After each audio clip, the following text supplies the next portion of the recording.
കൃഷ്ണ ഗുരുവായൂരപ്പ ശരണം. ഗുരുവായൂരപ്പൻ്റെ ഉച്ചപൂജ കഴിഞ്ഞ് നട തുറന്നു കേട്ടോ. ഇന്ന് ശംഖചക്ര ഗദാപത്മവുമായി നരസിംഹമൂർത്തിയായിട്ടാണ് ഭഗവാൻ ഇന്ന് ശ്രീലകത്തുള്ളത് കേട്ടോ. ശാന്തസ്വരൂപനായ നരസിംഹമൂർത്തിയായിട്ടാണ് എന്നുള്ളത്. തൊട്ടടുത്ത് തന്നെ ഭഗവാനെ പ്രാർത്ഥിച്ചുകൊണ്ട് പ്രഹ്ലാദനും അടുത്ത് തന്നെ ഉണ്ട് കേട്ടോ. ആ തൃപാദങ്ങളല്ലാതെ ഈ ലോകത്ത് നമുക്ക് മറ്റൊരു ആശ്രയവുമില്ല ഗുരുവായൂരപ്പ.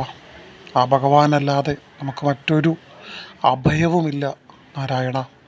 ആ പ്രാർത്ഥനകൾ, ഭഗവാനോടുള്ള ഭക്തി, അതുമാത്രമാണ് ഈ കലികാലത്ത് ഞങ്ങളെ നന്മയിലേക്ക് നയിക്കാനുള്ള ഏക മാർഗം എന്ന വിശ്വാസത്തോടു കൂടി എല്ലാവരും മനസ്സിലേക്കും ഇന്നത്തെ ഭഗവാന്റെ ഈ അലങ്കാര രൂപം തെളിഞ്ഞു വരണേ ഗുരുവായൂരപ്പ. എല്ലാവർക്കും ഭഗവാന്റെ സർവൈശ്വര്യങ്ങളും ഉണ്ടാവട്ടെ. ഹരേ കൃഷ്ണ നാരായണ. നിങ്ങൾ ആദ്യമായിട്ടാണ് ഈ ചാനൽ കാണുന്നതെങ്കിൽ സബ്സ്ക്രൈബ് ചെയ്യുക. ഭഗവാന്റെ എല്ലാ ദിവസത്തെയും അലങ്കാരം ഞങ്ങൾ ഇതിലൂടെ അപ്ലോഡ് ചെയ്യുന്നതാണ്. ഒപ്പം ഗുരുവായൂരിലെ മറ്റു വിശേഷങ്ങളും ഇതിലൂടെ ഞങ്ങൾ ഇടുന്നതായിരിക്കും കേട്ടോ. പിന്നെ വീഡിയോയ്ക്ക് അവസാനം നാളെ ഏത് രൂപത്തിലാണ് ഭഗവാൻ വരുന്നതെന്നുള്ളത് കമൻറ്റ് ചെയ്യുക. ശരിയായി പറയുന്ന ആളുകൾക്ക് ഭഗവാന്റെ പ്രസാദം അയച്ചു തരുന്നതായിരിക്കും കേട്ടോ.